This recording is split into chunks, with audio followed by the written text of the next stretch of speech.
What really gets my dick hard is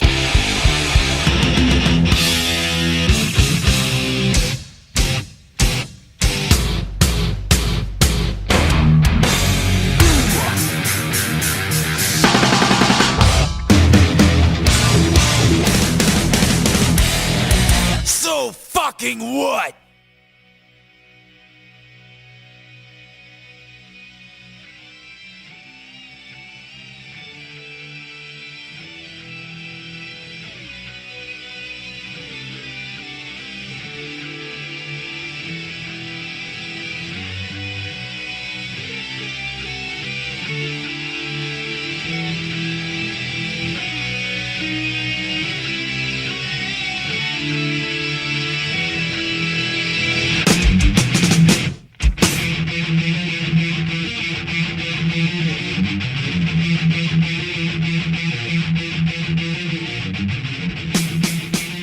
Welcome to Metal Up Your Podcast. I'm Ethan Luck. And I'm Clint Wells.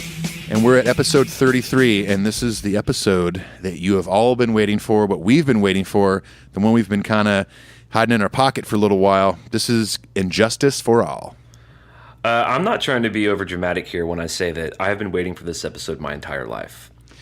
I've been waiting for it since at least January. Since the incarnation of this podcast, that was like... I remember I made notes in my phone like of episode topics and stuff, and that was like one of the first things I typed out because I was super excited about this episode.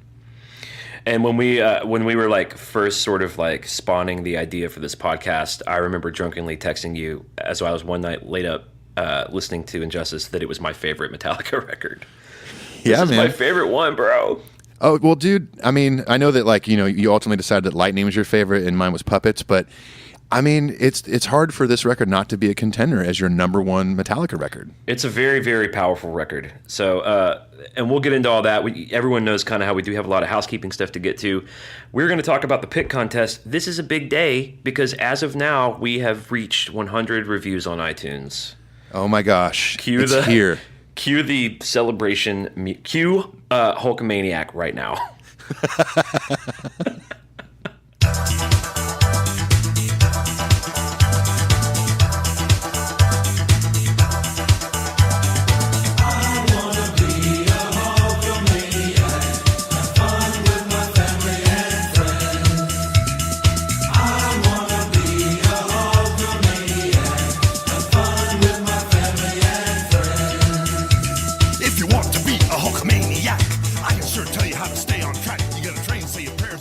By the way, I hope that everyone enjoyed the clip of I Want to Be a Hulkamaniac from the last episode. I think they did. So I sure enjoyed it, brother. So if you don't know what the pick contest, it's this. If you leave us a positive review on iTunes, we were sending you some free Metal Up Your Podcast guitar picks and koozies and stickers. It was sort of a bit of a potluck grab bag situation. But we have now reached our goal, and that contest is motherfucking over. It's over. But the good news is any merch we have left over and merch we are going to be ordering in the near future, we're in the process of building like a merch store so that hopefully in the next couple episodes we could give you that website address and you could go straight to it and order whatever you want. And it'll all be available, and we're going to try to keep it all super affordable. We really just want it. The only income we want to generate from that is enough to enable us to keep doing it. That's it. Yeah, exactly. So here are our winners. You got this group of people makes up our last batch of winners. If you hear your username, send us an email at metalupyourpodcastshow@gmail.com with pick contest in the subject, your name and address, and we will send you some free stuff. Here are our winners. 410 user 15, Eden's Wreckage, M Cleaver, Jules with about 100 Z's, 1021, Matt from NJ. Which I wonder where New he's Jersey. from. Oh, is that Jersey? Okay, cool. That's New Jersey, New Jersey. Yeah, New Jersey. The Bug Fixer 101, The Beaver Man, Metallica J, and Zenuli. They are our last and final pick contest winners. Yes. Congratulations. Congratulations. You guys capped it off for us. So send us that email, metalupyourpodcastshow@gmail.com with your name and address, and we will send you that stuff. We're on all the social stuff. Ethan, tell them about the socials. Oh, man, I'm so glad to tell you about the socials. We're on Facebook, we're on Twitter, we're on Instagram. You can search for us at Metal Up Your Podcast. That is the handle on Instagram. Twitter is Metal Up Your Cast. Facebook is facebook.com/Metal Up Your Podcast. And you can always email us, the easiest way to get a hold of us, and that is metalupyourpodcastshow@gmail.com. And if you want want to support the show financially, you can go to patreon.com/metalupyourpodcast. Speaking of patrons, don't we have some new ones, Clint? We got a shit ton of You know what? This has been probably the biggest week of the podcast since we started in terms of our listeners, the people who are engaging with us on social media, and our patrons. What Patreon is, it's a way for you to donate to the show, the aforementioned merch that we talked about that we've been giving away that will henceforth be selling on our website. It's all provided and made possible by our patrons. You can go on there. We have different tiers with different incentives. If you donate $1, you get a shout out on the podcast. If you donate $5, you get access to an EP that Ethan and I are making of Metallica covers, and then as it goes up, there's all sorts of cool shit you can get. So here we got a ton of patrons this week. Here they all are, and this comes with our sincerest gratitude and thank yous to all of you for becoming a part of our humble little podcast. Joseph Capps, Minor Aguilar, Josh Montgomery, John Sturm, Dina Lindemann, Daryl Davies, and Pier Paolo Amar, who is Phantom Lord 3 on the forums. We talk on the forums a good bit. Pier Paolo is such a cool name. I'm going to rename my daughter that tomorrow. I might rename myself that. Welcome to Up Your Podcast with Pier Paolo and Clint. With Pier Paolo and Pier Paolo. We'll both be Pier Paolo. Perfect. I also wanted to say thank you to Sam Ward. Now, Sam wrote to us, and he wanted to bypass the Patreon rigmarole, which some of you out there might want to also do that. And so he wanted to he asked if he could just send us a donation to say thanks to the show. You can do that if you want. Our PayPal address is the same as our email address, metalupyourpodcastshow@gmail.com, if you're so inclined. I just wanted to make that available. So thank you to all of you who make the show grow and make it cooler. Seriously, thank you guys so much. It really means the world to us, so we can keep this thing going, whether Clint and I are near or far. It means the world to us. Thank you guys. And we're gonna do like Patreon specific merch. We're going to do these like Facebook Live meetups. There's all sorts of cool stuff happening with the patrons that you can get in on. And I guess that's all we can say about that. That's all we can say about that. We're about to burn down, as Clint says, some emails. Yeah, we read 10 emails a show. We get more. We get about 75,000 emails a week. At least, yeah. We somehow filter those down to 10. If you want to have your thing read on the show, send us that email. We've mentioned the email address like 100,000 times so far in this episode, I feel like. Yeah, if you don't know it now, then you maybe you're just tuning in. But we mention it way too much. Enough, I guess. But. Well, I want it to stick in that head. I want when our listeners go to bed at night, I want the last thing they think of to be our email address. And I want the first thing they think of in the morning to be, God, I need to email them now. Yeah, and I want pretty much all their thoughts in between those to be us and our email address and our podcast. Yeah, I mean, this in a very non-selfish way. That's all we want. So I'll start us off. So our first email is from our friend Alex Finney, who says, "Hello, Ethan. Hello, Clint. On Thursday, hello, Alex." Hello, Alex. Well, hello. He says, on Thursday, August 25th, 1988, I was having my lunch with the owner of Rock of Ages Records in Pekin, Illinois, which we know where technically the state lines fall from New Jersey into that. He says he had been suggesting Metallica to me for a while, and on this fateful day, he handed me an Injustice for All CD and said, bring the CD back or give me the money for it on Monday. Long story short, I came in Monday, paid for Justice, and bought Kill 'Em All, Ride the Lightning, Master Puppets, and Garage Days. I've never wavered. Metallica have been my favorite band since. That's why Injustice for All is my favorite record. Well, he's going to be in for quite the treat today. He really is. He says John, the owner of Rock of Ages, and himself saw the Damaged Justice tour in 1989, and he says, do I really need an adjective? Man, that's such a cool story. I mean, that's like similar. Like when I got into Justice, and I went to the record store, I got Master Puppets, and then, like a lot of fans out there, I couldn't wait to just get everything else. Yeah. Well, and how many of us are indebted to that one? For him, it was this record store guy. For some of you, it was your older brother or sister. For some of you, it was your parents, who just one day were just happily walking down the road listening to the Wrestling Boot Band. And then you hear a record or a song that completely changes your fucking life. Exactly. So cool, man. When I first heard I Want to Be a Hulkamaniac, I had to get more Hulk Hogan records. Too bad he only made the one. That's not true. What? He's got more? I've recently found this out that he has other, like, there's like vinyl out there too. I have to get Hulk Hogan and the Wrestling Boot Band, their album Hulk Rules, on vinyl. Wow. If someone out there owns it and wants to donate it, I would love that. You were like the lone Hulk Hogan and the Wrestling Boot Band archivist.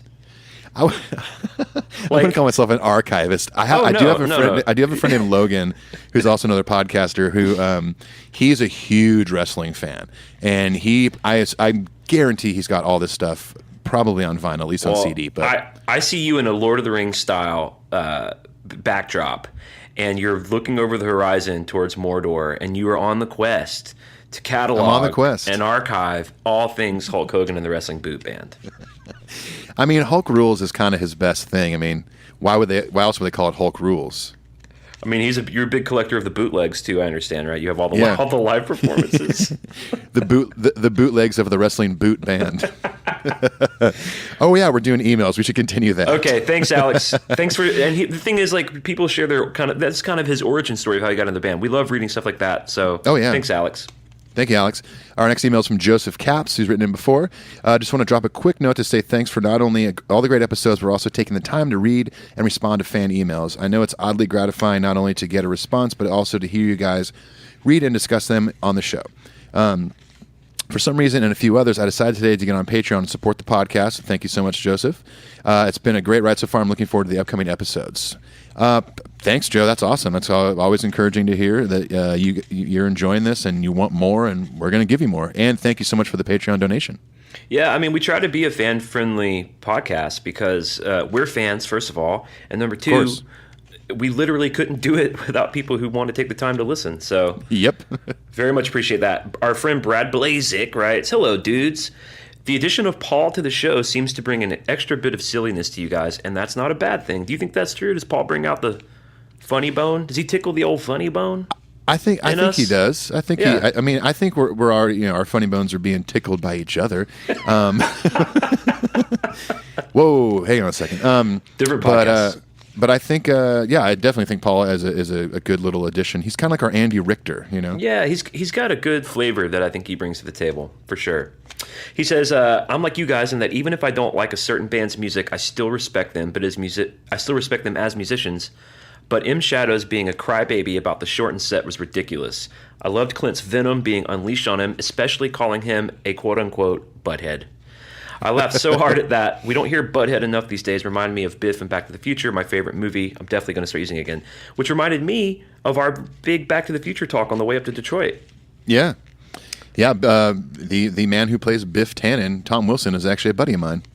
Ethan Luck knows everybody on the planet except the members of Metallica. Except Metallica. Well, I'm just it's like trying to shorten the degrees of separation to Metallica so that maybe Tom Wilson knows somebody who knows somebody who knows James. I was about to say, what if our final contact to get us in the Metallica camp is Biff Tannen from Back to the Future? He's like, James and I grew up together. Let me text him real quick. I've got a DeLorean in my garage. I'll fly us there. You guys want to go back to 1988 and see what it was like to make Injustice for All? I can take you there. Oh, let's do it, Biff. He says, Brad goes on to say, "I really like the backstage talk, the propane tanks, and that kind of stuff. When I was younger, I always thought it'd be cool to be a stagehand, especially on the lighting crew, so I'm really interested in all that behind-the-scenes stuff." Well, good luck to you, Brad. Our friend Matt, who's on the pyro crew, is going to be on the show, I believe, in September or October. Yeah, I think September. We were chatting at the show, and we're all going to kind of be in town, and we have a small little window. I think we'll be able to fit him in before he heads to Europe with Metallica. Yeah, it's going to be cool, and he's going to be able to tell us and you all about how that shit works. He's very open and forthcoming about all that. Very cool. He says, "It's really interesting listening to the 3 show review episodes, even with the set list being 90% the same. Each show had its own uniqueness. Hopefully we can hit more than one if they do an arena tour next year. I'm also excited about the upcoming interview with Michael Wagner, but I'm really excited about the Justice episode." Well, Cheers. Get more excited because you're listening to it right now. Try not to poop in your pants, Brad. Dude, a little side note about Brad. Last week, we were both at the Newfound Glory show in Nashville because those guys are buddies of mine, and we were kind of hanging out in the bar area of the Basement East over by where we live in East Nashville, and I saw a dude in a Metallica shirt, and I looked at my wife and I was like, "See, that's why we need business cards. I could go give one to that guy." And I was like, because it literally I think day before maybe it was that day when you and I and Paul were eating at Mitchell Deli, I went up to a dude in a Metallica shirt and told him about our podcast. "Hey man, hey, you like Metallica?" "Hey man, you like Metallica? I get the vegan sandwich here." I see that you're trying to preemptively go to vegan Ethan before I can. I know. I'm kind of ashamed that I did that to myself. It's not going to work. Okay, fine. But anyway, so I see. Excuse me, I'm looking for a sandwich that doesn't have meat on it. Hey, brother, lay off Ethan. So you saw Brad and you said, "Hey, I like your shirt," and then he was like, okay. Well, so I saw that he had a Justice for All shirt on. Speaking of this episode, and I was actually walking to the bathroom, and he stopped me. He was like, "Hey, man, you Ethan?" I was like, "Yeah." He's like, "I'm Brad," and I was like, "Holy shit, we have a mutual friend. His name's Clint." I can't remember if it was you. I can't remember if it was you or Brad, but one of you texted me a picture of you guys. I was like, "What the fuck? This is crazy." Yeah, that was me. Yeah, so we invited Brad over to hang with us, and we ended up chilling out for like a good hour plus, and enjoyed the show and all that stuff. And yeah, it was really good to kind of connect another email to a face. There we go, man. That's cool, dude. Well, thanks for the email, Brad. I'm sure we're going to be seeing Brad in our bright, happy Metal Up Your Podcast future. Oh yeah, Brad has also offered to give me and my wife a grand tour of Paris, Tennessee. Well, there you go. There you go. We're gonna You got make to it take him happen. up on it. Yeah, they have an Eiffel Tower. That's not a joke. All right, Danny, it's true. Oh, you're up, right? Yeah, I'm up. All right, next email is from Danny Taylor. Dudes, love the new cast and intro on the Detroit recap episode. I would love to hear Hulk interview people who come up to the table and then try to push his swag to the fans on the podcast. Hey, brother, buy this headband from me. What a confusing premise. Well, we're all Metallica podcast, but we have Hulk Hogan here selling his headbands. Yeah, selling his merch. But guess what? Ethan already bought all of it. As the grand Mordor archivist of the wrestling boot band, you had to. Yeah, totally. Okay, so the next part of his email is in quotes, and I assume he wants me to read this in Hulk voice. So without further ado, see if I can do this without laughing the whole time. It's hard to not laugh when the word brother is printed right in front of me. I like the brothers capitalized too. Oh yeah. I'm trying. Church giggles. So, brother, you don't see anything you like here? Do you know that I was going to play bass for Metallica, brother? I added that brother, by the way. Have you ever checked out my work in the studio? He says that type of vibe. Or how you keep finding a copy of his CD somewhere at the table. Just a dumb idea. I like that idea, Danny. I'm cool with the Hulkster selling merch with us. He always like slips in his CD like with our shit. Like we're like, yeah. Damn it, the Hulk strikes again. Dang it! What's that? Orange and yellow, or I'm sorry, red and yellow over there. Oh, that CD's for sale, brother. Yeah. He goes on to say, "You guys and Paul make Mondays rocks so much so that I've turned my back to the house just to connect to Wi-Fi so I could download the show before I hit my 40-minute hour to work twice." Okay. So he's saying he's like driven back to his house. Yeah, he's turned back to the house like, oh shit, I got to finish downloading the episode just so he can listen to it on the way to work, that's so cool. Very cool. Thanks, Danny. Thanks, Danny. Brother. BK Warner, who is our friend Betsy, who we met at the Detroit show. Yep. Betsy was the one who bought her husband the ticket, and he didn't know. Yeah, that she was a writes, great story. Clint, Ethan, and Paul, I'm finally sitting down to listen to episode 32, the Detroit recap. Thanks for keeping the Detroit experience alive. You're helping to keep the post-concert depression away. It's funny to listen to you guys talking about being cool at the concert with your passes when you really are totally cool. No acting necessary. Hey, we're cool. Hey, it's like the scene in Wayne's World when they go to meet Alice Cooper and they're holding up their passes. Like, hey, he goes, "Hey, Alice, are we cool? Are we cool?" She goes on to say, "I totally agree with your sentiments on M Shadows. Idiot." Yeah, a lot of people. See, here's the deal, man. People do not like ungrateful rock stars. They don't fucking like it. Agree. And you show your ass on that microphone, and a lot of people are going to be bummed about it. All right. She says, "I just want to say thanks for the entertaining podcast. I'm usually not a listener of podcasts, but you've changed that. You're fun to listen to, easy to talk to, and totally rad. I've listened enough to get the inside jokes and references to previous podcasts.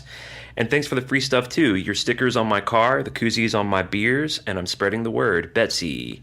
P.S. Ah, cool. The next time you end up off the freeway in Ohio, I'll be happy to show you around and buy y'all a beer and give you some real maple syrup." Ah, that's right. She has the maple syrup trees on her farm. Pretty cool. Very cool. Well, all right, thanks, Betsy. Betsy. I love that the stickers on the back of your car. Super cool. I put one on my car too. Is there one on your car? No, I mean I've left for tour. I haven't put one on there yet. So, but don't worry, it'll be the first sticker on my 4Runner. All right, cool. Next email is from Teddy Robinson. "Hey guys, greetings from Pikeville, Kentucky, New Jersey. He goes on to say, definitely not New Jersey, and I thank the good Lord. Well, guess what? It's in New Jersey. Yeah, I just talked to the Lord, and we both agreed it's still New Jersey. And you know what? I was just in Newark, New Jersey the other day. I landed there. I was at a hotel overlooking gorgeous Newark. And a little further than Newark, I could see Pikeville. So Oh, it's how New about Jersey. that? Definitely New Jersey. So weird. Interesting, Teddy. Got turned on your podcast by typing Bob Rock into the search bar on the podcast app. I have a long drive home from work and was trying to find the interview with Bob did with Eddie Trunk. How awesome that it was that, God, I can't even talk right now. Jeez. Must be all that not drinking. How awesome was it that I find Bob Rock being interviewed on a Metallica podcast, or so I thought. Instead of Bob, I get Torben Ulrich and Hulk Hogan in the Wrestling Boot Band. That's right. Hell yeah, you did. I nearly wrecked my truck laughing. I also gained a newfound respect for Bob. For years, I blamed Bob for watering down the band's sound. Been a fan since the Justice era. I loved the Black Album, but I must admit, with the exception of Fuel and... What does he type here? I think it's a typo. He says the band kind of lost Kind me. of? Oh, okay. Band kind of lost me on Load and Reload. The point you guys made about Bob loving the band and doing everything he could to hold them together made me appreciate him so much more. The fact that Bob sat in with the band and Phil in their therapy session speaks volumes to his commitment to Metallica. Could you guys see Rick Rubin sitting down for a therapy session? Definitely not. Rick Rubin might be the therapist hovering, 6 feet above the ground for them. Rick Rubin's like the Maharishi who takes all your money and then doesn't do anything. Yeah, exactly. He's like a Joel Osteen or something. Yeah. Yuck. Ewy. He goes on to say about Rick Rubin being the therapist. No way. Anyways, been listening to the rest of the podcast, and I love them. Thanks for doing the show. Thanks, Heath Robinson. He comes on as Teddy Robinson. Maybe he goes by Heath. I don't know. Yeah, he signed it differently than it came on, but you got to read his PS. I'm about to read his postscript. This email is completely vegan. Here we go. No animals were harmed in the writing of this email. Well, thank you, Teddy Heath Robinson. Thanks, Teddy Heath. Thanks, guy with 2 first names. Zaltis. Right. Hey, guys. Awesome podcast as usual. Looks like you got some free advertising that you can't buy. Oh, he's talking about when Kindlein was on the big screen with our logo. Yeah, no big deal. In front of 50,000 people? Priceless. What are the chances? Yeah, no big deal. What are the chances they pick someone from the audience that you gave a sticker to and she put it on her battle jacket? Then to have the camera zoom in on it, that is so cool. I agree. That was a crazy moment. You should have seen the ferocious high fives that were being given between the three of us. Only high fives that cool dudes could give. Of course. Cool high fives. He says, I do have one gripe about the Metallica set list, though, and you guys reminded me I was not crazy about Rob playing Anesthesia. I get that it's a tribute to Cliff, and he did an excellent job. I did enjoy it, but would rather have heard something original from Rob. I don't think Jason ever played it live on tour. Correct me if I'm wrong. At least I never heard him do it. Cliff was always my favorite Metallica bass player, then Jason, then Rob, and it was because of Cliff and also Steve Harris of Iron Maiden that I started playing bass. Very cool. He goes on to say, have you guys ever thought about doing an episode on Cliff Amal? I remember buying the VHS tape when it came out. I watched it so many times I wore it out. Now I have it on DVD, and it's on as I'm typing this. I love the way this made... Let's see. I love that it was made from all the raw bootleg footage. Brings back a lot of memories for me of the late 80s. Man, that's cool. We're definitely doing a Cliff Amal episode, by the way. Oh, yeah. Absolutely. I remember watching Cliff Amal for the first time when I was younger. Like, a friend had the VHS, and I was like... I thought it was so cool because it was like actual behind-the-scenes stuff that they filmed themselves and their crew filmed or whatever. Just really cool stuff. Mom, I'm watching Cliff Amal, Bob. Stop. I'm not ready for my meatless dinner. Did you eat meat when you were a kid? Yeah. Oh, okay. Well, That's the funny thing about like... You say it like I should have known that. Yeah, of course I did. Well, you should have. Well, here's the funny thing, and if anyone out there listening is vegetarian, vegan, whatever, you've probably gotten this a lot where people are like always so surprised, and they're like, don't you want to know what this tastes like? And it's like, okay, well, if you were raised vegan or vegetarian, that's one thing. But for me, it was like 7 or 8 years ago, I just decided to stop eating meat. That's all right. That's all right. And so, like, it's funny. I have a lot of people give me shit on tour, like other crew guys are like, they'll be eating a steak or whatever, and they're like, dude, it's so good. You should try it. I'm like, I've eaten steak probably 1,000 times in my life. I know what it tastes like. I've eaten steak more times than Metallica has played Dyer's Eve live, okay? So don't worry about it. Exactly. Zalta sends his email by saying, by the way, I caught Clint on the Alpha Metallica episode. Nice. Nice. For those of you who don't know, I was on our friend Tom Quee's Metallica podcast, Alpha Metallica. We argued about whether or not Better Than You is any good. I don't think either of us were convincing to each other. But he's definitely on the, I would say, the more popular side of that argument. Yeah, most likely And he that's is. fine. But speaking of this episode about justice, the next episode that Tom is putting out is with me talking about Blackened, So you guys which look for should be that. out. Yeah, it should be out the same week. It should be out this exact day. Today, it should be out today for you guys. Yeah. 'Cause I So think it's head on come out over on there Monday. after you listen to this. After you listen to this, and you go to Patreon and give us all the money and give us more reviews, then go listen to that podcast. I agree. All right, thanks, Zaltis. Thank you. Next email is from Joe B. Had to cover my face with my hand because I was slack-jawed in the middle of the street when the Hulk Hogan clip came out of nowhere. It was so unbelievable and delightful sounding that I was close to accusing you guys of trolling us all by writing and recording the segment yourselves and just saying it was from the record. God, I wish we could have done that. I was about to say, I fucking wish I helped write Hulkamaniac. If I wrote that chorus, I want to be a Hulkamaniac. Hang out with my family and friends. I wish I could have done that, Joe. Me too. That's poetry. It is. Great show as always, guys. Can't wait to make a future meetup and add +1 to Paul coming back for later episodes. The people have Paul's a spoken. hit, man. The people have spoken. Paul Moak, are you listening right now while you're walking your dog? You know he is. You know he is. Paul, I'm scared. Where are you, Paul? Paul! I'm in a hotel room in Denton, Texas, just screaming for Paul Moak. Paul!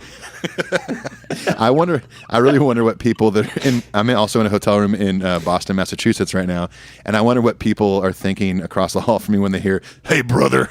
Well, they can. I was thinking about it too because I'm talking kind of loud. Like they can definitely hear us doing this, and they definitely for probably sure. think we're weirdos.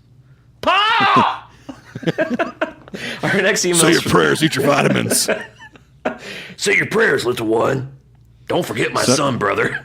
There's like a family across from me, and the kid's probably like, Dad, Hulk Hogan is for sure in that hotel Daddy, room. it's Hulk. It's the Hulkster. Can we go say hi? And then you just open the door. This is Ethan. Hi. I'm like, hey man, Hey, what's up, dude? Hey, brother. Hi, brother. Hi, bro. I'll share this. It looks like an egg, but I don't eat eggs. But anyway. Our next email is from Fred Dadama. He says, I loved the episode you guys did road tripping to the Detroit show. I love hearing Paul's perspective. More Paul. Good grief. Jeez. You guys ever heard of a guy? Never having him on again. You ever heard of a guy named Ethan? Ever heard of a guy named Clint? Hey, remember us? Good grief. I love hearing, which I'm obviously kidding, by the way. I love hearing Paul's perspective from behind the scenes on how records are made. It's something that you don't get to hear about too often. Once again, I caught myself laughing out loud at work listening to your show on my headphones. I'm pretty sure that my coworkers probably think that I'm a little unhinged now. They probably do, but for unrelated reasons, Fred. Yeah. By the way, the Toronto show blew me away. So fucking awesome to hear them play Blackened and Anesthesia. It was my daughter's first Metallica show, and she was beyond amazed. Keep up the great work, and I can't wait to hear your episode on the Detroit show and what Paul thought of his first Metallica show. Cheers. That's cool, man. Fred's probably heard that episode by now, I think. Yep. Well, hopefully. And hopefully. He sent in the email. He also included a picture of him with his daughter at her first Metallica show. Very cool to be able to share that with your offspring. Oh yeah, and as we talked about in the Detroit episodes, and as you heard, a lot of families at the Metallica show, a lot of parents bringing their kids for the first time. Super cool. Yeah, very cool. All right, our last and final email, which I don't know why I said last and final. That pretty much means the same thing. Our last and final and concluded email. This comes from Christopher Urgis, and this is a really cool email about Chester Bennington from Linkin Park. I'll just read it to you guys, and we'll discuss it for a second. We've lost another giant in the metal world, and I'm in complete disbelief. There are questions that will never be answered, a grief that can't be explained, and a sadness that will carry a lifetime. Linkin Park and Chester were maybe one of the last great innovators of a new subgenre in metal, and personally, my journey in heavy music, while started with Metallica, has always had Linkin Park in it. I was able to meet Linkin Park in only a month's time, fulfilling another dream of mine to meet the artists that have enriched my life so much, second only to Metallica. This is now lost in all that remains of the life memories and are tied listening to their music.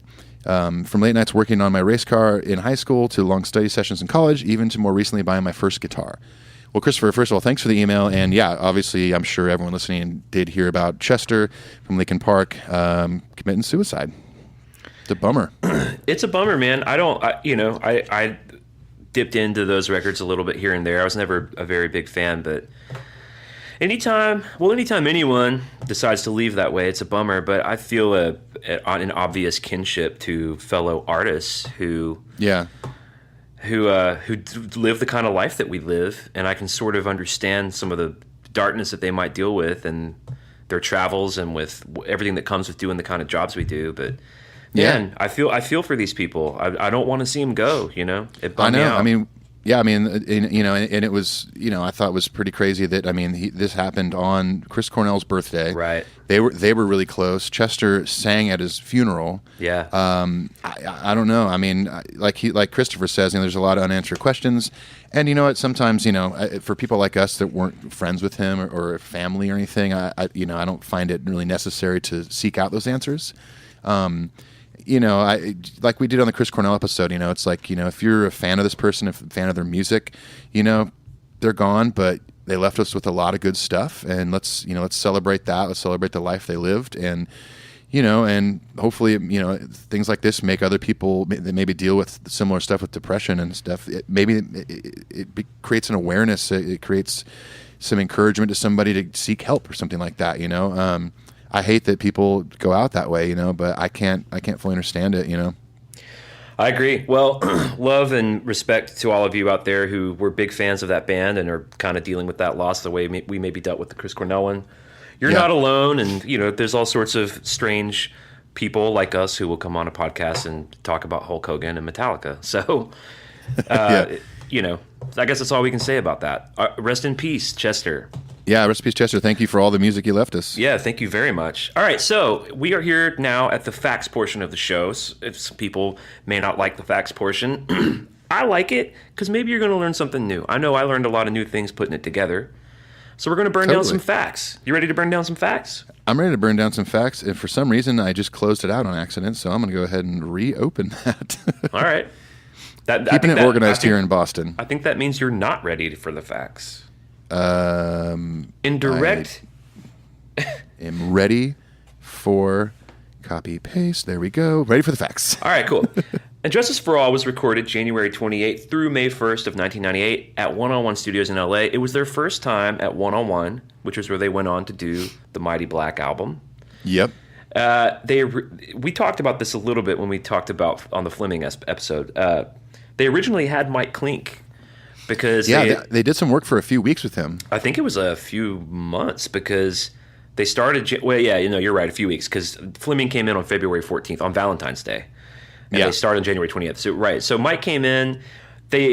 No parties involved have really given a lot of details about what didn't work out, but it was not working out, and so. As you all know, Fleming did Ride the Lightning and Puppets, and I think they were wanting maybe something a little different, and Lars was kind of like obsessed with Guns N' Roses at the time, so they got the dude who made Appetite for Destruction. Makes a lot of sense. I mean, one has to wonder what it could have sounded like with Mike Klink's production, especially that kind of Appetite, raw, but much less dry sound that he had. And they supposedly they weren't digging it. And Fleming has gone on record saying he listened to Mike's mixes on the airplane ride to LA, and he wasn't feeling it either. But But Mike does still have engineering credits, which an engineer, when you make a record, an engineer is the person who sets up microphones and runs lines and tweaks all the knobs, hits record, all that stuff. An engineer is a very, very important, a good engineer, I should say, is a very important part of why a record sounds the way it does. Absolutely. So he still is credited for the engineering of the drums on Shortest Straw and Harvester of Sorrow, which sound great, by the way. Yeah, they do. So I guess they already knew in that first week or so that they were going to fire Mike, and while they were waiting for Fleming to clear his schedule to come over, they recorded, just for fun, they recorded Bread Fan and The Prince, which then, as we all know, went on to be B-sides for Harvester of Sorrow, Eye of the Beholder, and One, and would then also later end up on Garage Inc. Which are great, great B-sides. I remember hearing those like years and years ago, like probably around the Black Album era, like when I started buying like singles. Remember those? Oh yeah, singles. Started buying singles, and I remember getting those B-sides. Like, holy shit, what are these songs? These are amazing. Bread Fan and the Prince, when we did our favorite top 10 songs, or however long, whatever we were doing back then, I don't remember, top 10 deep cuts or some shit. The Bread Fan and the Prince came up several times with people. These are some of Metallica fans' favorite songs that they do. Yeah, and I mean, I think I'm sure we'll do this in the future. If we did like a top 10 B-sides or something, right? Both of these would be pushing the top. Yeah, I agree. I totally agree. One, I refer to Injustice for All as one. Junior. Well, I refer to it as one the way that guy did in Detroit. What's your favorite Metallica record? One. I was going to say Justice for noise. Justice is kind of when they really start getting on the critically acclaimed map. And because of, like, on the strength of the song One, it was the first time they were nominated for a Grammy, even though we all know they lost. It peaked at number 6 on the Billboard 200. It is generally considered to be the first underground metal album to achieve that kind of chart success. It is crazy that this is where they got like that notoriety to get on the charts and to, you know, have that more global notoriety and attention on a record that, I mean, that doesn't have bass guitar. It's there's that, yeah, but it's also like I feel like it's thrashier than Puppets. I don't know. It's. I mean, we'll get into this on the track by track, but it's cleaner and it's proggier, you know. And yeah, that's true. I mean, there are a lot of tempo changes. There's like you know, odd time signature stuff in there. They would cram a bunch of riffs into one song, all that stuff to make them extra long. But even, I don't know. It's just it blows my mind that this was the record. I mean, I'm thankful for it because it was only another step into the huge, you know, monstrosity they became. Well, and I think one like Enter Sandman. I think this much of the strength of that success was on that one song. Yeah, you know, like I think if Fade to Black had come out post Puppets, it would have been that because it's you know I don't think they had enough steam for Fade to Black to really do what One did, but it's almost like they were primed to finally have a song for MTV and all that stuff. I mean, it went on to sell, as of 2003, it sold 8 million records. Oh, that's, yeah. I mean, just a couple. Yeah, just a few here and there, mostly in Europe. Yeah, mostly in New Jersey. One of Fleming's first things that he had to do when he got in, going back to sort of the sound that they were doing with Mike Klink, they weren't happy with, is they had him sort of tweak guitars. And I believe this might have been the first record that they used a straight up click track for the drums. I mean, I'm not surprised with a lot of the parts on this thing. And as somebody who plays drums, I mean, I would, if I was recording these drum tracks, which I still can't do some of these, I would much prefer having a click track there just for that accountability of, you know, getting everything in time. But there's also like tempo change stuff in there, like, you know, going to like the Bridge of Blackened, for instance, like it slows down. Right. So they probably had to print, like this is all to tape back then, everybody, 2-inch tape, you know, they're not using Pro Tools or GarageBand. So a lot of times you had to print that click track, you know, and a click track is essentially like a metronome, just click, click, click, click. How's that? I can actually bring up a click track on my Logic right now. This is what a click sounds like. You hear that? Yeah. That's a click track. I like my click, click, click a little better. Your cluck, cluck, cluck, cluck, cluck, cluck. Yours is adorable. Okay, well, thank you. But yeah, I mean, it's not surprising that Lars used a click track on this. Well, I think a distinguishing hallmark of the record is kind of how surgical and precise it is, and the quickest way to achieve that, and to another benefit of a click track is it sort of grids out a song. So if you between bars 84 and 110 have a bridge or a solo, you can overdub onto that based on the grid that the click sets for you. Right, exactly. So when you're dealing with these songs that are so tight that they definitely didn't do in one take, it took them like 3 months to do the drums. Like, you know what I mean? They spent a long time on drums. You can more easily edit. And speaking of the tape that you mentioned, they used 3 reels of tape, one entire reel just for the drums. One for bass and guitars. Well, there were so many tracks, too. There's so many drums. I mean, you can look up old photos. There's not a ton from the Justice sessions. Somebody has to have them. But there was one photo I found online before of Lars's setup for Justice at One-on-One Studios, and there's so many fucking cymbals and drums, like an obscene amount. Like, You know who what has looks all like that more, stuff? Is they're in a vault in Torben's basement for sure. For sure they are. You know who probably, I wouldn't be surprised if he wasn't there, is Ross Halfin, photographer. Right. That Oh, guy's yeah, shot true. Metallica more than anybody. Actually, you know what? I occasionally see him at Kings of Leon shows, like at festivals, shooting the band. And I've talked to him a few times. Next time he's there, I'm going to ask him. Again, Ethan Luck knows everybody. Oh, me and Rossi? Me and Ross Ross? Ross Ross was the only nickname I could think of. Ross? That's Ross cute. Ross. A lot of the lyrics were written during the recording sessions, which I think was not a very typical method for James at the time. No, if you've ever listened to the Justice for All demos, there's a lot of him just like kind of mumbling. Like the melodies are kind of there, but he's kind of mumbling through lyrics because he didn't have them yet. But what's interesting about that is that's kind of how they've done a lot of their records, especially Death Magnetic and Hardwired. The songs are written and even recorded before he sings. His singing is like the last thing. Yeah, and as we all know, like they did a lot of lyric writing on Saint Anger. Oh Lord. Yeah, they did. It's my world. It's my world. You flush it out. Oh Lord. Okay. So Jason. So now we have to talk. I guess we have to talk about the controversy over the bass and the perceived lack of bass. I've talked to some fans that say, "I don't get it, man. I hear the bass." To which I can only think, you don't know what bass sounds like. I mean, Now, no offense, but it's pretty much inaudible, right? Wouldn't you not agree? Very true, very true. And you know, maybe somebody might mistake the low end of the guitar. That's what I think. The low frequencies coming through because the guitars are low end and heavy and stuff like that. But there's definitely not bass there. I actually last week my wife went to bed early and I was kind of bored in my garage studio and I'm sorry, Metal Up Your Podcast HQ. Yeah, come on, man.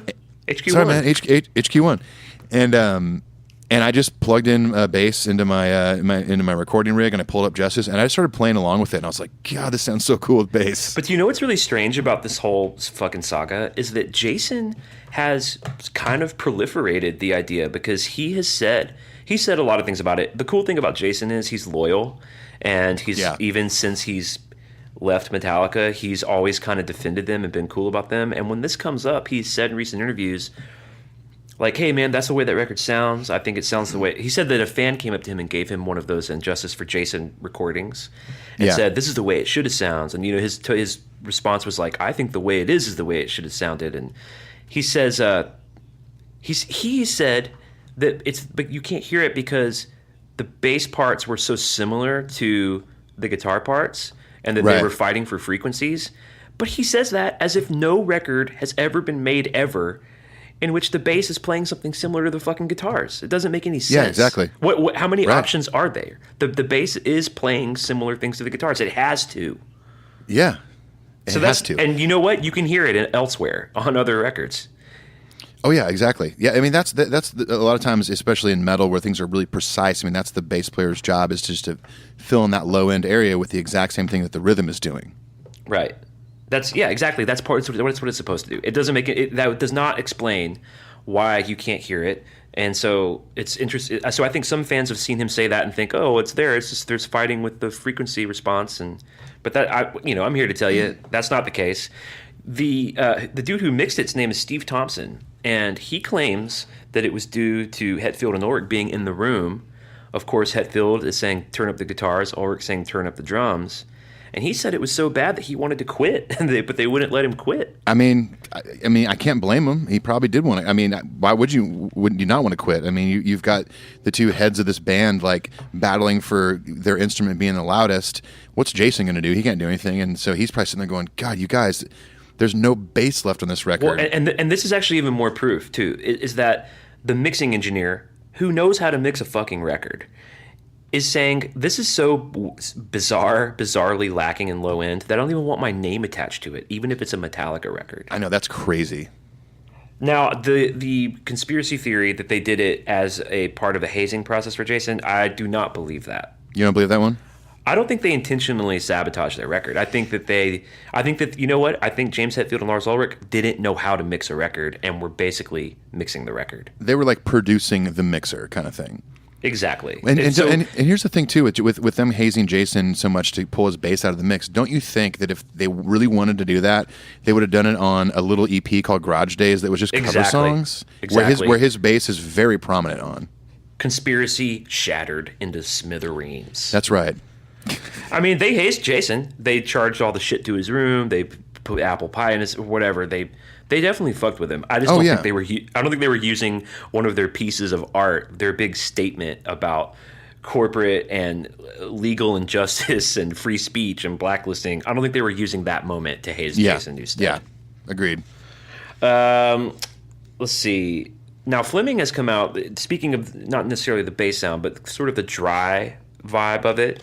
He's come out and said that he wanted it to be more ambient, more like Puppets and Ride the Lightning, but that the dudes really wanted it to be that kind of dry thing. And looking back on that, I would have preferred to hear it more ambient, but I also kind of like that Justice very much has the Justice for All sound. Oh, it's its own thing. I mean, so much so that you can go online and find people with any era of Metallica, especially like a lot of the new Hardwired stuff, where people have these tones saved in their computers or on amps or whatever, and drum samples where they'll put up a video like, if Hardwired was on Injustice for All, and it's it's Hardwired that sounds exactly like that. It's got its own unique quality, and that's the thing sometimes that, speaking of the bass, doesn't really bother me. I mean, I'd love to hear a remix of it, but it doesn't bother me because I've listened to it the same way for so long. It's the sound of that record. It is. And maybe that's just time. Maybe we're nostalgic. I'd like to hear from like a 12-year-old kid that's getting into metal, hear it for the first time. I'd like to hear what their thoughts were. Yeah. But, and it also speaks to just how powerful the songs are. Yes, very much so. The songs are just so powerful that it almost doesn't matter. Fleming also said, just from an engineering standpoint, that he thinks so the producers don't usually mix the records. Producers come in and sort of shape the general progress, and they help you achieve the vision and all that stuff. Yes. But then they usually split. Some producers, like our friend Paul Moak, actually mix the records they produce, but they split, and someone else, in this case Steve Thompson, mixed it. And Fleming has said one of the reasons that it sounds so dry is he thinks that when Steve got all the tracks, they had different room mics. They had mics that are like out in the room that are more ambient. Then they had the close mics. And he thinks that they, for whatever reason, aesthetic reasons, mixed the record with only all the close mics. I think so. It definitely sounds that way to me. You can there's a little bit of ambience you can hear on the drums, especially on like on Dyer's Eve, where it goes in that long tom fill before that slowed down tom you can thing. hear some room in there, but there's not a lot on there. Maybe on the song of Justice for All on the drum part at the beginning, but yeah, that one. I did the guitar part. Gun, gun, gun, gun, gun, gun. I did the toms. Well, the drums do that too. They go right. That's right. And you can hear a little bit of reverb and delay on some of Kirk's solos too. But yeah, it is a pretty dry record. Let's see, what else we got here. Lyrical themes, obviously, political injustice seen through prism of war, censored speech, nuclear aftermath. We mentioned the blacklisting. Yeah. Lars has described the songwriting process during that era as their quote-unquote CNN years. Right. I could have sworn it was the more Fox News years. James, let's go and get hammered. I'm gonna watch CNN, dude. I gotta write lyrics for Blackened tomorrow. Yeah, totally. Hold on, dude. The shortest straw needs a bridge. Put CNN on. Yeah, totally. Man, I was watching MSNBC and I was trying to write lyrics to sorry, trying not to laugh here. I was trying to write lyrics to Live Is to Die. Got nothing. We'll use the stuff that Cliff wrote. Why aren't there lyrics to Live Is to Die? Oh, because the TV wasn't working that day. Yeah, my rabbit ears weren't getting the channel. I couldn't watch the court proceedings on CSNBC. Sorry, we're going to have to do an instrumental. The last note I have, and I did write this. It may seem insignificant, but we've talked a lot about one Mr. Kirk Hammett and his involvement in Hardwired, and it's just worth mentioning that he has 5 co-writes on this record, and I think that I think he brings a lot of good stuff to the table in his co-writes. Yeah, totally. And, we've talked about this before, but co-write doesn't always mean that, he wrote the solo necessarily. Like, because obviously it's Kirk playing pretty much all the solos on every record. But, this is him coming in, like, writing part of the song, like a riff or whatever. I think if Hammett has a co-write, it's pretty much guaranteed that he had a part in the riffs. Yeah. Because there's lots of songs. He plays solos in almost every song. And in those songs, he does not have a co-write. So right. I think we can reduce it to more than just the guitar solos. Yeah. And I don't know exactly what... I know that, the bridge to Creeping Death, obviously the main hook to Enter Sandman. We know some of those, but... Yeah. All I know is when his name is on that writing thing, I usually like that song, Yeah, totally. I don't think he gets enough credit in that department, Yeah, I wonder if like on the song "Injustice for All," like the whole intro thing was his deal, that kind of classical sounding thing. Yeah, exactly.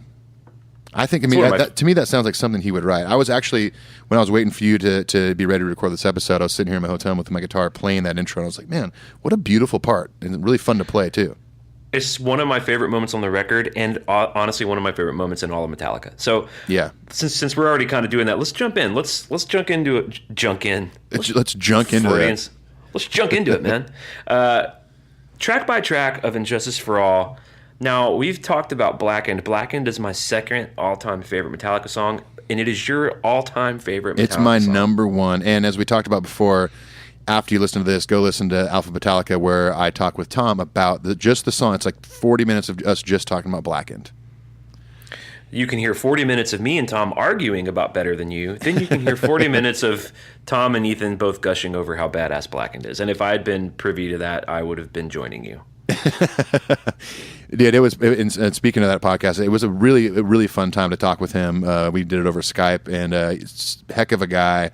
Fun podcast, and I'm excited for you guys to hear the Blackened episode. I thought we had some good, insightful points, and it was mostly us just kind of being, Metallica nerds and just like gushing. Did you give up all the goods on that show? Did you save anything for our goddamn show? Nope. We got to talk about Blackened right now. I'm kidding. No, we're gonna talk about Blackened right away. I might be straight away. That sounded like the Turner Duckworth, like straight away, Saya.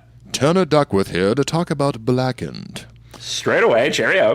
No, I mean if you're listening to this before Alpha Metallica, then this will be the new thoughts about Blackened. But I mean, I think, and I mentioned this on Tom's podcast, so I'm sorry, Clint. But I mean, I think this God intro, damn it, Tom. I think the intro. That was a callback to my Paul joke.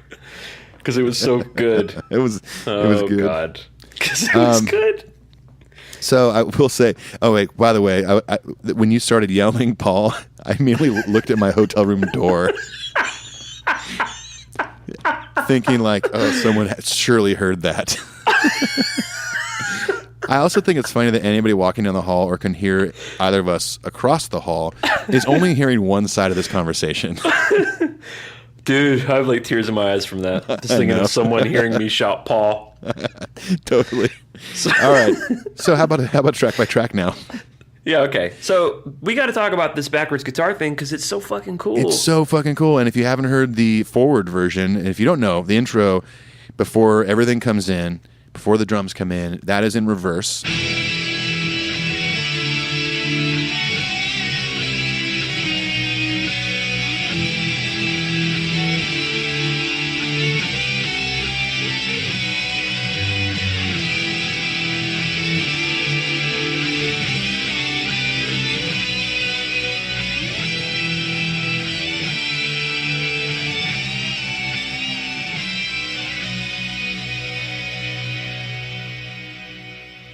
And it's really cool to hear the original version. It's still a really cool, well-written part. I don't know what the inspiration was for them to put it in reverse. Maybe it just sounded kind of creepy. But I think this is, in my opinion, this is the best album intro on any record. I agree. Totally agree. I mean, it rivals Battery, but... I love Battery, like we all do. To me, the very close second, though, is Fight Fire, because I love that acoustic thing. Sure. But yeah, what a cool idea to play it backwards. Hey, I know a guy that can do it forward. If you want me to get him real quick, Paul, Paul. This is one of this is one of Jason Newsted's only 3 co-writes. Isn't it weird that it's this one? I know. Especially for how long he was in the band. I mean, I don't know if that was a thing where maybe it's part of the hazing process. We're like, yeah, cool idea, Jason. We're not going to use it, or maybe he didn't bring a lot to the table. Who knows?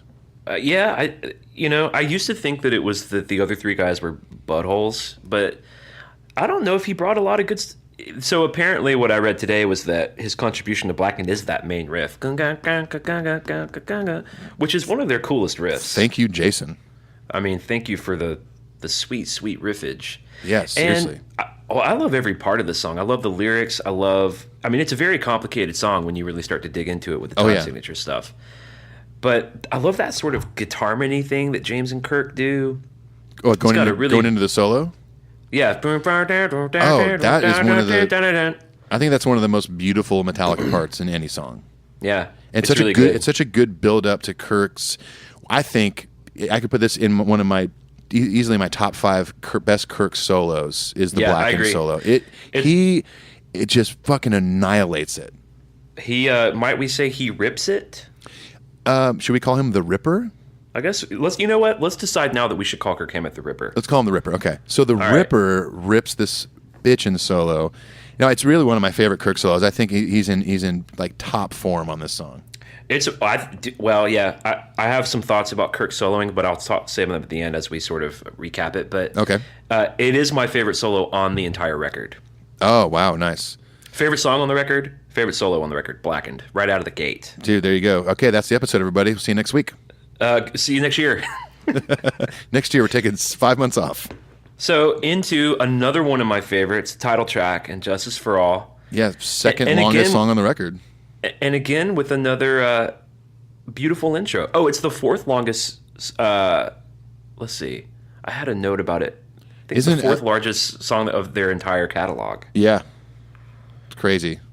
What's number 1, Clint? Suicide and Redemption. Correct. You didn't think I would know that, did you? I know what number 2 is. To Live Is to Die? Oh, no. Outlaw Torn? Outlaw Torn. Yeah. Fuck you, man. I knew that. Hey, whatever, man. That's the most vegan song. I haven't eaten the meat in 20 years. It's hard for me to retain information. It's smart ground. And it's like... All right. What can we say about Injustice for All? Here's one thing I really like, and I'm not... this is a huge reason why I would love to one day be talking to someone like James or Lars. After he hears all of our vegan jokes... all of our characters. He's gonna hear 20 minutes of Hulk Hogan and be like, I'm not talking to these fucking clowns. I'm not talking to these idiots. It's like the Jerky Boys or something. So the Lars drum part that I so elegantly mouthed earlier. Dude, turn it down. Turn the record down. Hey, sorry, bro. Sorry. Just can't stop. I really wonder if Lars wrote that drum part before the riff or vice versa. Because, I mean, he's basically playing the riff on drums. Yeah. I'm going to guess the riff came first. That would be my guess. I'm guessing so. But either way, I mean, you don't always have to, as a drummer, go, especially in metal, like go right to the riff and go, I'm going to play exactly that. Yeah, but I think it's cool. I think it's very fitting for this song. And I love the sort of brutalness of it. It's doing that kind of cocoon, but then I just love the bam, bam, bam, bam, bam, bam. Oh yeah, it's pretty so brutal. Good. I love it. And another one of my favorite moments of Metallica is the in the chorus that Yep. That like string waterfall walk up thing they do. I love it. Excuse me. Really cool guitar playing on this record. I'm burping over here. I had Chipotle before we started this. Oh Lord, did you have the steak or the chicken?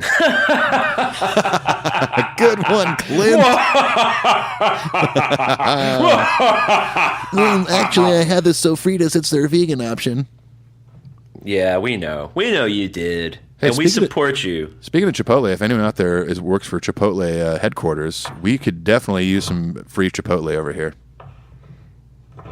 Yeah, I'm down. I'm down with diarrhea. Do you not like Chipotle? God, I love it. I do like Chipotle. I would eat it every day.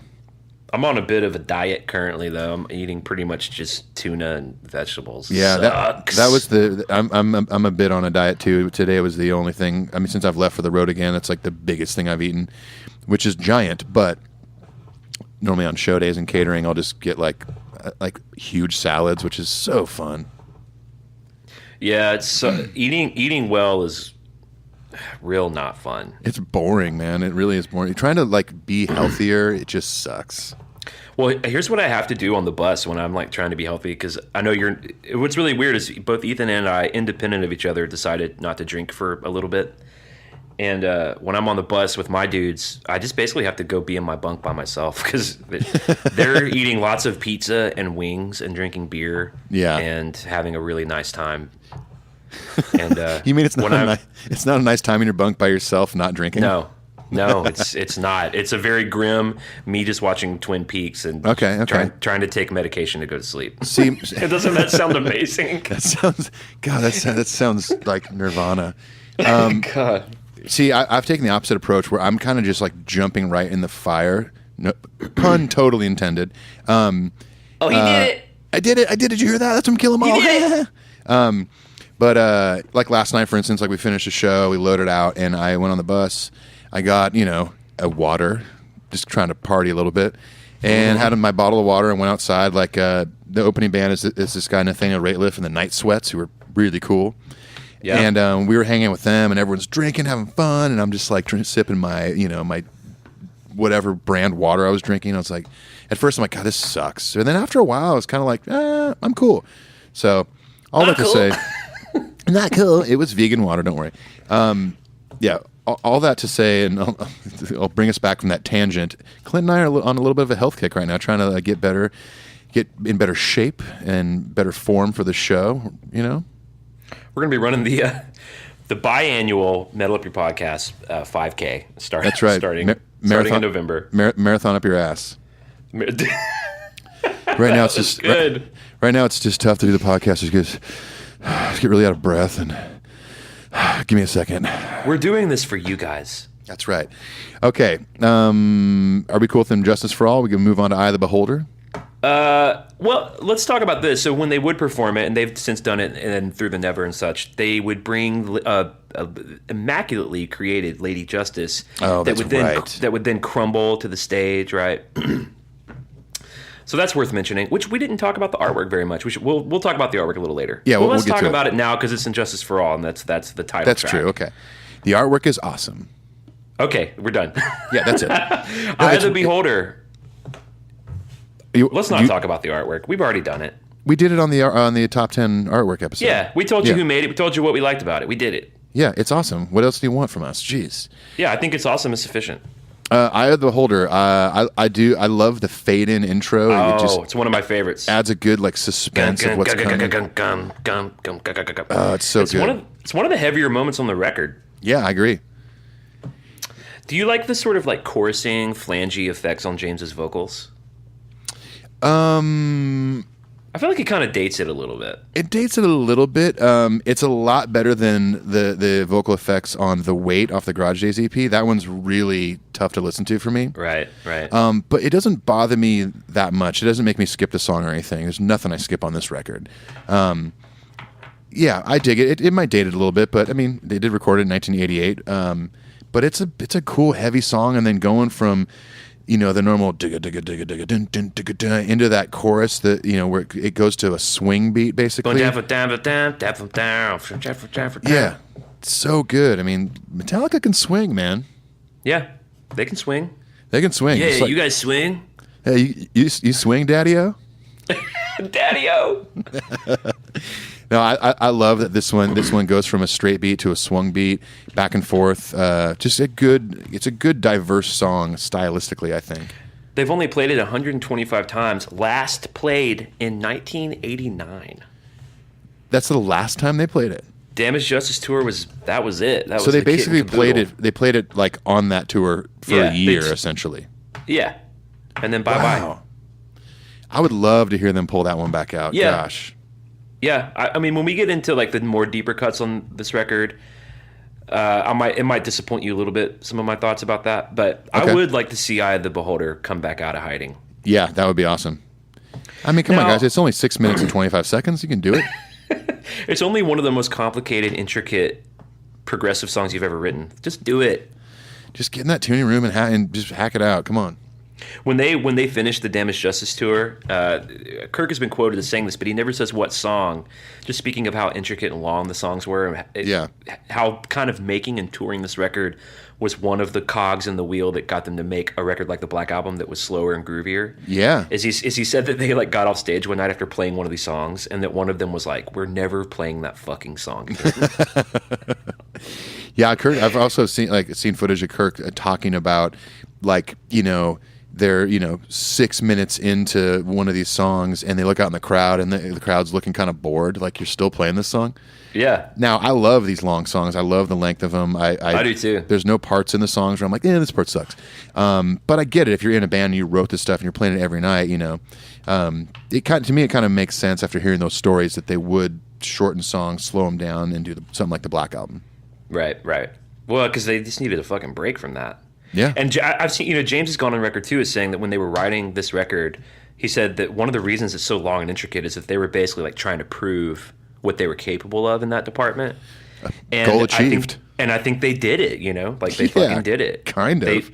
They made probably the premier record of chops, lyrics, hooks, length, intricacy, anyway, in my opinion. I agree. Now, let's talk about one. One is in no danger of making any of my top lists. Now, having said that, it is definitely one of their masterpieces. I agree, yes. Inspired, as we all know, by the novel Johnny Got His Gun and the movie. This song is amazing.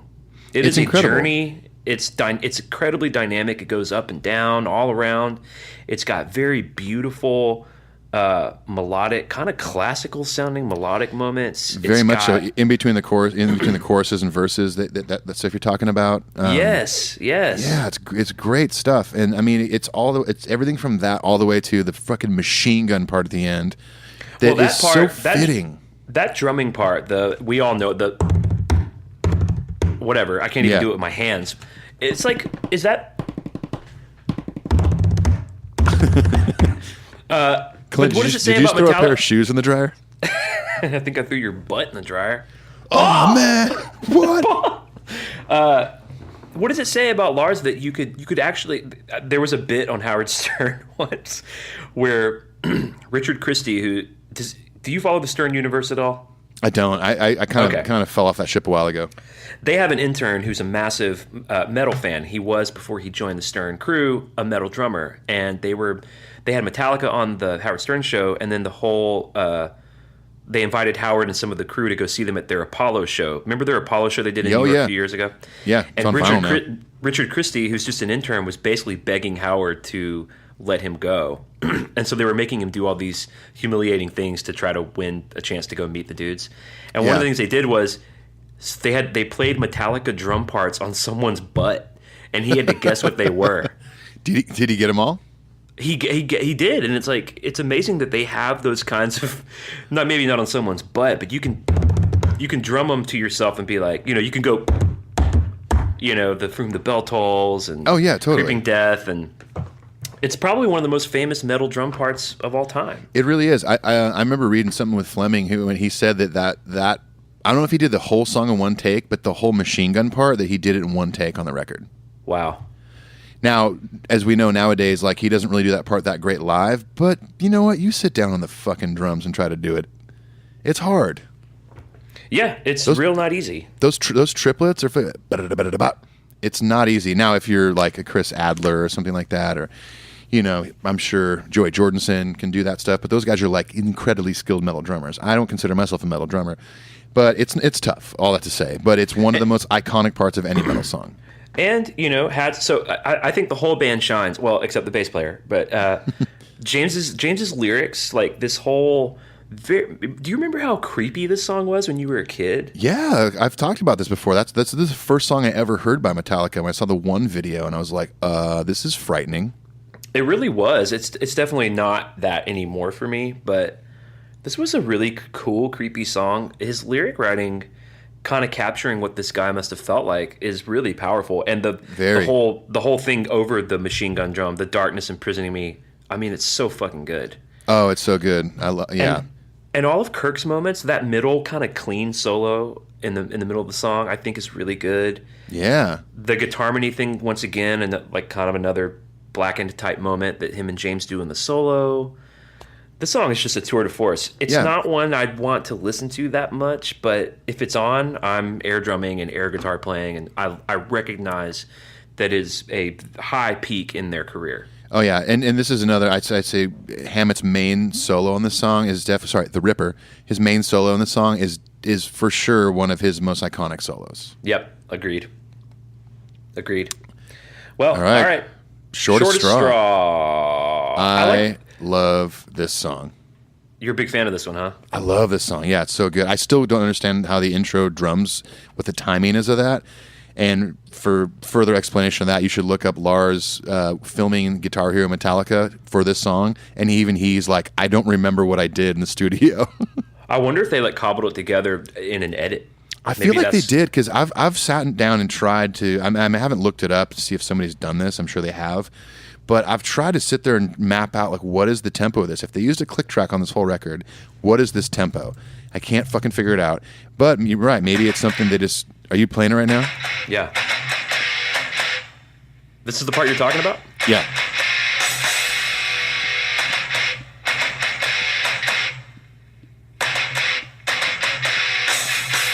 Huh.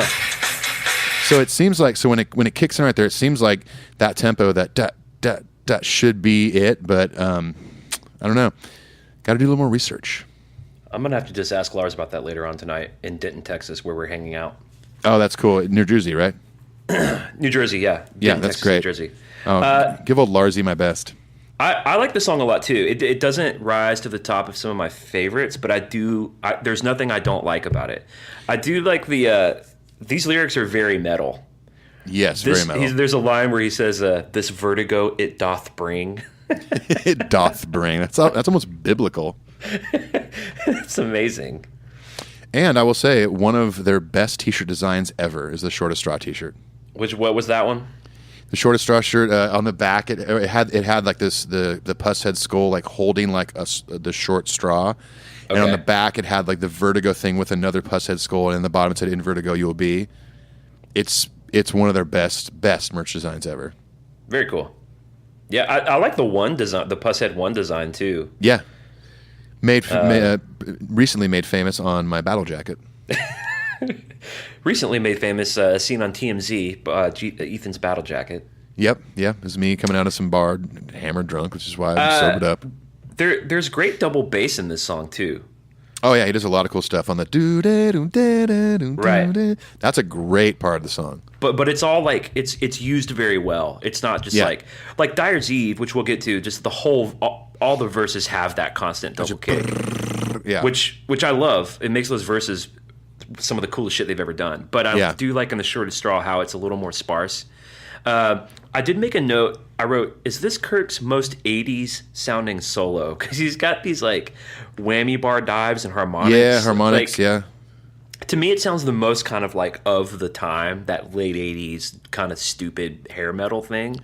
I think if there were more effects on it, like it was really like a ton of reverb and chorus on it, maybe so. But I don't know. Like it is very of that time, but I still think it's a rad solo.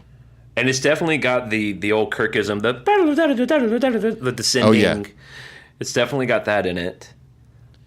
But again, he's ripping it, man. He's ripping it on this fucking record. Oh, he totally is. This is a shining moment album for him. I think that in terms of metal guitar, and I'm using like air quotes, I think this was as strong as he ever was. I think the Black Album might be pound for pound, all career spanning, his best. But in terms of melody and constructing and them being really like emotional, lyrical, but in terms of just straight up 80s metal ripping, this is it. Yeah, he is fucking unstoppable on this whole record. I agree. And dude, this as a guitar player, like the Shortest Straw has some of the funnest riffs to play. I've never learned to play it. You should. It's really fun. Even just the verse, just that. It's a blast to play on guitar. Can I learn it by having you sing it to me like that? I'm like, all right, back up, do it again, do it then slower. So then go. Oh man, it's idiots. Performed only 92 times, last in 2013. Oh, that's right. They didn't. It wasn't that long ago. This is another one I would like to see crop up.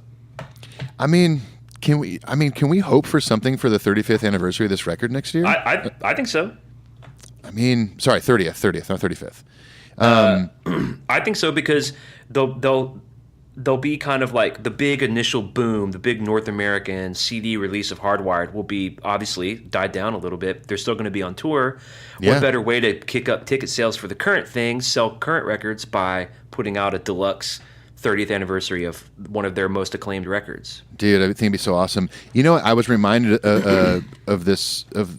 We talked about this record being remixed today, and earlier today I was at Newberry Comics here in Boston, and going through the records, and they had the. Do you remember when Pearl Jam 10 turned 20? They did a remix of it. Brendan O'Brien did it. Yeah, they took a bunch of reverb off of it. But when you buy the vinyl, it's the original mix Right. on vinyl, and both. then the other records you get both. So why not Yeah. do that for this record? That'd be great. You've got 2 customers right here, guys.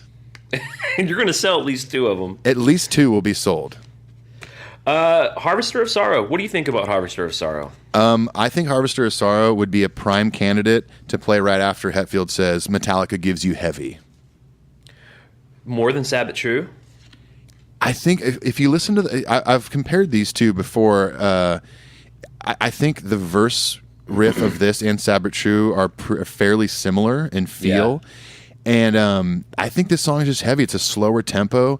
This could have, I think this could have maybe even, parts of this at least could have been, maybe on the Black Album. They recently played it, I think, just in Quebec City, I believe. Yeah. And it sounded great. I mean, I wish we could have gotten Harvester of Sorrow. Yeah. I think it's just a bitchin' heavy song. Some great leads by Kirk. Just heavy. Well, I think they've riffs. been doing it in the Rome slot. Our friend Dina Lindemann, who's been sort of keeping up with what's going on with the World Wire Tour in terms of set lists, says that they've been doing Harvester in the Rome slot when they've been playing indoors and at festivals. Yeah. Well, hey man, maybe that's just them starting to warm up songs for the arena tour next year or something. Like, I'd still like to see Sabbath True. I still think it's a little heavier, but I do agree with you. It's a pretty special song. I'd rather hear this than Wherever I May Roam, and I like Wherever I May Roam. Yeah, me too. But I'm with you. I'd rather hear Harvester of Sorrow. I do, man. The opening after the that clean guitar that comes in. Yep. It's Love so scary sounding to me, and like, oh man, it sounds like it's some out of a horror movie. Yeah. There's a I've seen Lars say before that I guess after they put it out and they were touring it, for some reason James was singing Harvester of Sorrows. They just sort of got in his head that way, and Lars hated it. It was like, dude, it's not sorrow, dude, it's sorrow. Those are both terrible Lars impressions, by the way. Yeah, we're really bad at that. James is like, well, I wrote it, motherfucker. Yeah, it's gonna be 2 sorrows. This song has been played 761 times. Now this one's gotten some love. This one's gotten some love, and I'm happy they're bringing it back again. Yeah, me too. I hope that our European friends get it for sure, and I hope we get to see it next year. Yeah, me too. Dude, the Frayed Ends of Sanity. Ends of Sanity. I fucking love this song. I would love to see this one live again. Now, as any of you that's gone to this current tour have seen, at the end of the set, they do play this riff. Right. After they play Sandman.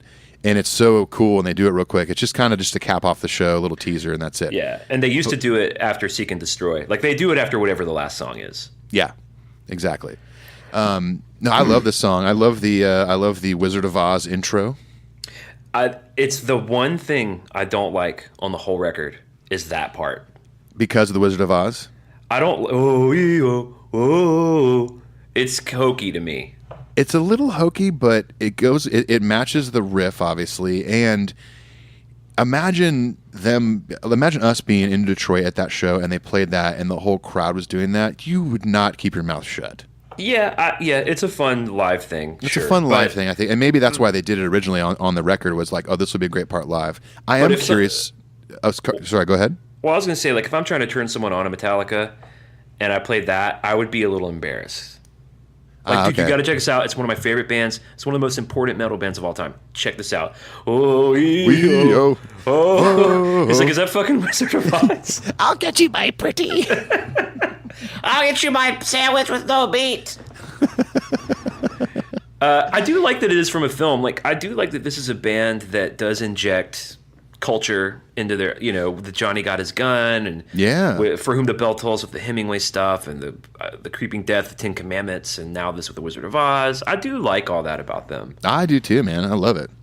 Let me ask you this, because obviously I've dived into it a little more, these deep cuts, more than I might otherwise. The twisting under schizophrenia, falling deep into dementia line, that's Through the Never. Twisting under schizophrenia. Yeah. Twisting, turning through the never. Never. It is. He ripped himself off. Which I think is totally fine. It's just that when it reminds, like, how I feel about Through the Never. It's in my top 10. Yeah. So I can't not hear that. I know it's the record before it, but. But you know what? So I think a lot of artists have done that over the years. They'll write certain parts of their songs where maybe it's not on purpose. It's just kind of like, something that's, habit of playing maybe this song for a number of years, but it doesn't bother me unless it's like a blatant thing. Like, why did he just do that? Like when Hetfield has like in more recent records, like Memory Remains when he says the words fade to black. You're like, oh, that's cool. I like it. Yeah. He also says struggle within in the first verse. Struggle within, triggered again. Yep. Now the candle burns at both ends. Thought that was interesting. I wonder if some of these precursors lyrics to the Black Album. Yeah, I wonder if something like that was maybe like inspiration. Like, hey, that's a cool line. That'd be a great song title. Right. Yeah. Because some guys, as we know, like some writers, like maybe will come up with song titles first. Like, oh, that's a really cool saying, or that's a really cool thing I read in a book. That's maybe what the case with this. That's what my friend Paul McCartney does. So. Oh, that's cool. My friend Ringo Starr told me never to drop names. Come on, Clint. Ringo who? Ringo. I got nothing funny for that one. Sorry. Ringo who, brother? Does you always have that? You always have the whole Ringo Hogan, brother. Ringo Hogan. Yeah, we were definitely in a band together. I like the pre-chorus double kick. I like the chorus to the song. There's a cool first little solo. Then there's more guitar harmony, which I always love. But then this also bothers me about the song. Okay. The way the next solo starts, the kind of the ripper part of the solo. Yeah. It does that same thing he does in Black, and that kind of whammy bar pull up. It's like the exact same thing. It is, but I mean, twice on one record that's 65 minutes long. I know. It doesn't bother me. But here's the thing too: is that like you're so far into this record at this point that to me, it's like you kind of forget about that he did the same little thing going into a solo. Right. Yeah, and I'm kind of nitpicking it. I'm not trying to be a jerk about it. I think you need to calm down a little bit, man. I'm getting kind of flustered over here, man. Listen, hey man, it's not drinking thing, bro. You need to like really like hydrate and get some water in you. Yeah, man, you sound dehydrated. Nice. Yeah. Nice. Did you know that in 1990, Metallica went under the stage name The Frayed Ends and did a private gig at the Marquee? It's so cool. God, pretty if cool. I could have been there. It's pretty cool. That's fucking awesome. That's pretty cool. Oh my God, you guys! Did you say they went under the frayed ends? Oh my God! Sometimes my hair gets like that. Yeah, sometimes when like the weather's bad, I call my hair the frayed ends of sanity. Yeah, seriously. Yes, seriously. They've only. Oh my God. Now what are our hotel neighbors thinking? Okay, it's Hulk Hogan's in there with some like girl from the valley. Oh God, I love how those girls they'll say something that's like really not a big deal. Like, oh my God, my hair looks like shit today, and then the other girl's like, oh my God. Or my favorite is the over and improper use of the word literally. Oh, literally. Like, oh my gosh, you guys. I saw Brenna the other day, and I literally died. No, you didn't. No, you did not die. No, literally, I did. Seriously, you literally have no idea. Well, this song has literally only been performed 12 times. 12 times? That's surprising. They did it on that By Request tour in 2015. Yeah. Hey, Metallica, I got a request. The Frayed Ends of Sanity. Speaking of totally dying, let's talk about To Live Is to Die. To Live Is to Die is my favorite instrumental of the four. It's your favorite one. Okay. I believe it's my second favorite. Okay, after Orion. After Orion, yeah. So, tribute to Cliff. He apparently was fond of the phrase. Now, the spoken word part in the tune was incorrectly attributed as being written by Cliff. He wrote the second half of it. That's right, okay. The first half was written by a German poet, Paul Gerhardt, and it was popularized in the 1981 film Excalibur. So that is the great unveiling of the secret of there that it is, song. guys. The gavel has been hammered down. The hammer of justice has been crushed. And another cool thing about the song is that Hetfield does the second guitar solo after that slower kind of acoustic-y midsection, which, by the way, the intro to the song and the middle of the song, two of my favorite moments in all of Metallica. Oh, yeah. The bridge to the song is one of the most beautiful parts. And I don't think Hetfield is even credited as playing the lead on this record.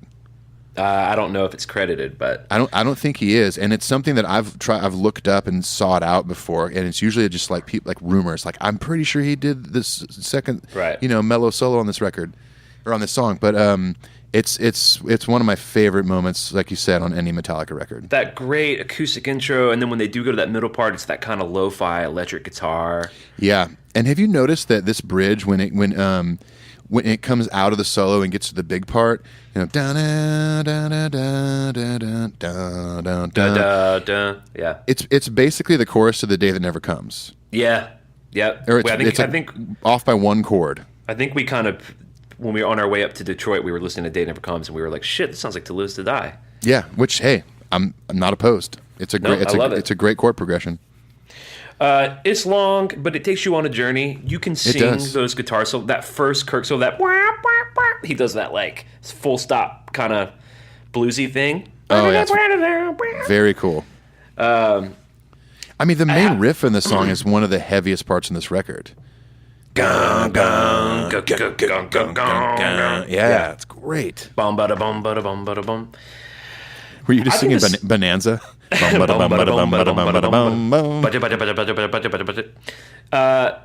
mesmerizing, and to the point of it being mesmerizing, it goes back into that acoustic-y thing at the end. Down, down, down, down, down, down. But that sharp edit right into Dyer's Eve is super jarring. Oh man, if you're like listening to this record like full bore and that acoustic part, comes on at the end, the outro, and you kind of turn it up a little more, when Dyer's Eve comes in, shit will scare you. Yeah, it's loud. Which obviously that was intentional, right? I mean, that wasn't an accident. Of course, that had to be intentional. They're like, let's scare the shit out of our fans. We don't want any time between when this song ends and when this song begins. Can you do that, mastering guy? Mastering guy. Let's talk about Dyer's Eve. This is one of your favorites too. Oh my god! I mean, this song's unstoppable. It's easily like a Metallica classic, like end of the record, kind of like how Damage Inc. closed out Puppets. Like, this thing is just like it's when you I think they played it. When was it last? Like in Athens, Greece, or something. Yeah, they only played it 35 times. Yeah, and they played it and it sounded great. I'm like, God, I want to play this more. I think Hetfield's vocals on this are a instant highlight on this record. Do you know what I don't think I've ever told anyone this. You know what I always thought he was saying my whole life when I was a kid? What's that? Dear Mother. Let's hear it. I thought he was saying, Dear Mother, Dear Father Earth. Dear Mother, Dear Father Earth. Well, because Black End is about the planet and shit. Yeah. I thought he was singing some apocalyptic environmental song. Well, it's kind of the way Mother, Dear Father Earth. It's kind of the way Hetfield pronounces those words too. Adds his ahs to the end of it. Father Earth. The first time I heard this, because I got the record pretty young, I thought it was literally about his parents. I think it is about his parents. You think it's You think it's more about his upbringing in Scientology, maybe? Yeah. What is this? No. It's not Scientology. It's Christian Science. Or Christian Science. My bad. Yeah. Well, he talks about you push me onto what's wrong or right, hidden from me this thing you call life, and he Yeah. talks about always censoring my every move. Children are seen but are not heard. Tear out everything inspired. Yeah. What else does he say? Innocence torn from me. Yeah, like without your torn with the out without your shelter. Let's see. Bar reality. I'm living blindly. He says, hidden in the world you've made for me, seething, bleeding, ripping wounds in me that never heal, undying spite I feel for you, living out this hell you always knew. I think James is a good lyricist and a good artist in the sense that he's writing it broadly, but I think that's coming from him. And I agree, yeah. I also personally see a thread lyrically from this and the song Fixer from Reload. Can you heal can you heal what father's done, fix a hole in a mother's son? It's another song about his parents but it's however many years later, 10 years later, him kind of dealing with those themes. And yeah, for sure. I think one thing I really love about his vocal performance on this song, that it's about his upbringing, right? He obviously sounds pissed on this whole record, but I think he sounds the most angry and pissed and frustrated. And I think a lot of it is because of the lyrical content, what he's writing about. It's something that's very personal to him, very deep, something that he probably hadn't written about before, and he's getting it out for the first time. And especially when he said the line, "I've outgrown that fucking lullaby," it's like pissed off. Well, I'm glad you brought that up. I wanted to mention it, but I'd forgotten about it. This is definitely... I know they have a record called Saint Anger, and it's him screaming a bunch of fucking rehab lyrics, and that everyone thinks that's the big anger record. I think it's almost impossible to listen to, but this record truly is like angry Hetfield, dude. Well, and imagine also too the place they're in. This is only 2 years after Cliff died. Right, that's what I'm talking about. They're still grieving about that. They have a tribute to him on the record. The record's dedicated to him. All sorts of themes on here that are tugging at his soul. Well, and the problem with like Saint Anger is it's all too on the nose. I want my anger to be healthy. I want my anger. It's like madly in anger with you. We're gonna call it Saint Anger. We're angry. Yeah. In this record, I don't even think you have a clear lyric where he says I'm angry. It's the spine of this record is frustration, anger, at all the things we talked about, but also I think this deal with his childhood, him growing up, becoming a man, having to deal with all that shit, having to deal with his friend being ripped away from his life. Yeah, man. Having to deal with having money for the first time and seeing how all the corruption that comes with all that. Yeah, for sure. The tax man and whatnot. Yeah, there's a lot of things that he was dealing with, and a lot of new things coming into his life. That had to have been insanely overwhelming.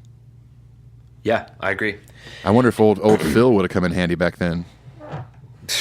I think James Hetfield might have smashed a beer can on Phil's head back then. James would have definitely stabbed him with a ESP Explorer. with a pointy guitar. Yeah, exactly. The double kick in the verse is just fucking when they talk about them writing and performing a record that just kind of show off their muscle for this kind of thing. I think of this song. Oh, yeah, for sure. The double bass. The opening riff after the main riff is so crazy fast and thrashy. When they did play it live those 35 times, Lars did not play that double kick in the verse, citing that it was too difficult, and I believe him. I fully believe him. It's really fast. And I forgive him. Oh, yeah. All is forgiven, Lars. Don't worry. And just to give Kirk Hammett some more fucking love, badass solo. Yeah, kind of. The solo on Dyer's Eve is amazing. It's incredible, yeah. Maybe your second favorite solo on the record? Yeah. Well, no, I like his To Live Is To Die stuff just because I can sing those solos, I know them that true. Well. Dyer's Eve, I don't remember it all the time, but when I listen to it, I'm stunned. And it's so crazy. The prowess of it is so amazing that it makes me wonder, where's this Kirk at? Because I don't think we've seen it since. I agree, yeah. And mostly in good ways, but even on the Death Magnetic thrashy stuff, it wasn't this stuff. This stuff is It wasn't. This stuff is top notch. I think he was at the top of his technical game here. Like you talked about on the Black Album, he was at the top of his composing game. Right, yeah. He's composing these beautiful parts that fit the song so perfectly. And these do fit the song well, but technically speaking, this is where he was on top of his game. The fastest, craziest shit. Well, it's like I've seen like Dave Mustaine kind of slag Kirk, and in some ways I get it because Dave Mustaine in some ways is a better guitar player. Sure. But you go listen to Injustice for All and tell me Kirk Hammett's not a fucking ripping guitar player. I know, totally. Like the proof is in that pudding for sure. Yeah. Yeah, of course. I mean, like, guy like Dave Mustaine, I mean, he's technically a better player. But, like you said, man, put this record on. It's You can't fucking argue game with changer. it. You can't touch it. Yeah, I agree. Well, we did it. We talked about this record for over Dude. an hour. Yeah, we got an hour and a half about here. But, man, God, that was fun. Let's do it again. Let's do it again right now. Let's start over. Okay. All right, so we're gonna get some emails first, guys, because we're done with the pick. We're done with the pick contest. No, we're done with that. We are done with it.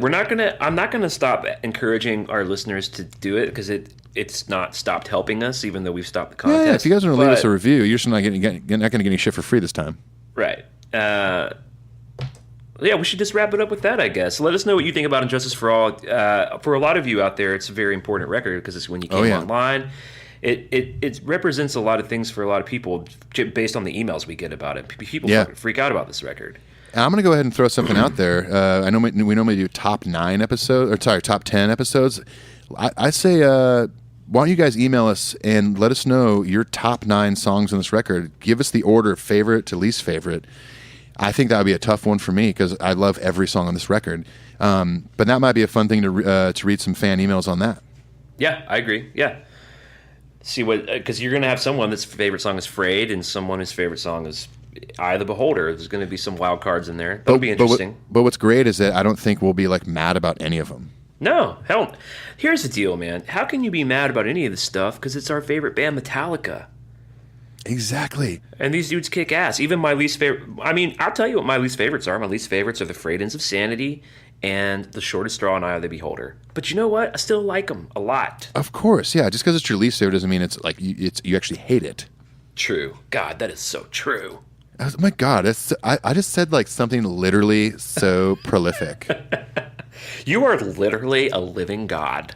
Oh my God, no way. Thank you so much, Clinton. Well, thanks everyone for listening. As I said at the top of the show, this is one of the most exciting weeks for the show in terms of how we're growing and the people that are coming along the ride with us and all that stuff. So, muchos thank yous to all of you for all of that. Yeah, seriously, thanks you guys so much. Did you just hear me speak Spanish? Oh yeah, Spanglish was pretty awesome. Muchos thank yous. Muchos thank yous, man. Muchos Garcias. Well, we got some good stuff coming up. Send us the email, metalupyourpodcastshow@gmail.com. We like engaging with you guys through the week. We put a bunch of fun stuff on our Instagram and on our Twitter account. I don't know what's going on over on Facebook, but I'm assuming Ethan's doing some fun stuff over there too. I'm just posting shit. We've got some live Facebook meetups coming out. We've got an EP of Metallica covers for our patrons. Anything else? What else should we say? Should we say other things? We got some awesome upcoming episodes in September. We're going to be doing Saint Anger and Hetfield. We're doing Hetfield, Saint Anger, Some Kind of Monster, and an interview with Michael Wagner. And correct? I think we also might be doing our official first call-in show where we will be letting you guys know what time and what day to call in, and you will be on our show. We're ready to start doing that. Yeah, kind of crazy. Kind of crazy. It's literally going to be the craziest day of my life. I've got to go play a show now in Denton, Texas for a bunch of people. Yeah, you better go do that. You're on stage soon. Yeah. Well, I have to open up my web browser and watch some Netflix and go to sleep and work tomorrow. I got the day off today. Well, good luck out there. As usual, safe travels to you, my friend. As usual, thank you to all of you for listening. We very much appreciate having you all on the ride with us. And until next week, peace. Adios. If you were our advisor, what would you say? Then I would say, delete that.